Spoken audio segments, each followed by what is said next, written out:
రక్షాబంధన్తో సురక్షిత భారత్ సాధ్యమవుతుందని తెలంగాణ రాష్ట్ర గవర్నర్ జిష్ణుదేవ్ వర్మ అన్నారు. ఉప్పల్ శిల్పారామంలో నిర్వహించిన రాఖీ పండుగ వేడుకల్లో ముఖ్య అతిథిగా ఎంపీ ఈటెల రాజేందర్, గవర్నర్ జిష్ణుదేవ్ వర్మ పాల్గొని మాట్లాడారు. భారత సంస్కృతి సంప్రదాయాలు విలక్షణమైనవని, రక్షాబంధన్ ప్రేమ, అప్యాయత, అనురాగాలు పెంపొందిస్తుందని తెలిపారు. దేశానికి రక్షణ ఉన్నప్పుడే మనమంతా ప్రశాంతంగా ఉంటామని పేర్కొన్నారు.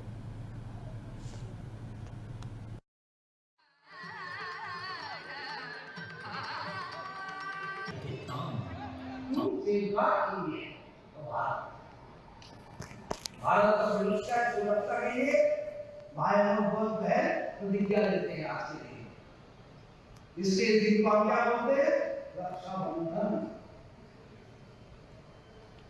That's why we call today Rakshabandhan Day.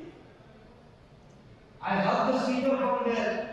He has said, "Dharma Rakshatu Rakshatu." Mean, if you follow the path of truth, truth will protect you. आप सच के रास्ते में चलेंगे, सच आपको रक्षा करेगा। धर्म रक्षतु रक्षतु, इसका माने यही है। और मैंने ये भी सुना है, हमारे तरफ भी हुआ अखंड भारत के बाद एमपी साहब के अखंड भारत के बाद बोले अखंड भारत वर्ष कभी भी किसी देश का आक्रमण नहीं किया। When Ram defeated Ravan in the 10 days war, 10 दिन बैटल में जब राम ने रावण को पराजित किया और लंका प्रवेश किया, तो लक्ष्मण ने क्या बोला? लक्ष्मण ने बोला, "Let us stay here.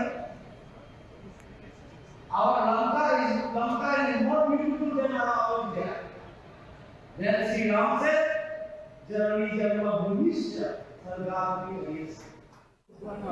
భారతీయ సంస్కృతి సాంప్రదాయాలు మానవాళికి ఒక ఆదర్శవంతంగా ఉన్నటువంటి సాంప్రదాయాలు. రక్షాబంధన్, రేపు రక్షాబంధన్ జరుపుకుంటున్న సందర్భంలో ఒకరోజు ముందుగా మల్కాగిరి పార్లమెంట్ పరిధిలో గవర్నర్ గారితో ఈ రక్షాబంధన్ కార్యక్రమాన్ని నిర్వహించడం. దీని ప్రథమ ఉద్దేశం చెల్లి అన్నకు కట్టే రాఖీ కావచ్చు, అక్క తమ్ముడికి కట్టే రాఖీ కావచ్చు, పరస్పరం ఒకరికొకరు గౌరవించుకోవడమే కాకుండా ఒకరికి ఒకరు రక్షగా నిలబడేటువంటి సంస్కృతి మన కల్చర్లో ఉంది.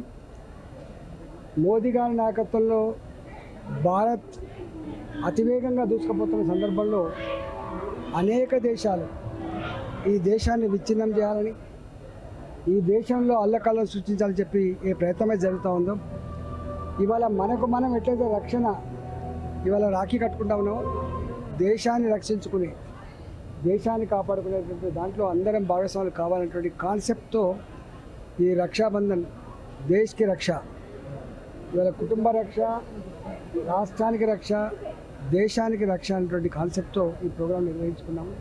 దీనికి అనేక మంది పెద్దలు వచ్చారు. ఈ కార్యక్రమాన్ని రాబోయే కాలంలో మరింత సమున్నతంగా వేలాది మందితో నిర్వహించడానికి ప్రయత్నం చేస్తాం. ఇది ఆరంభం మాత్రమే అని చెప్పి తెలియజేస్తా ఉన్నాం.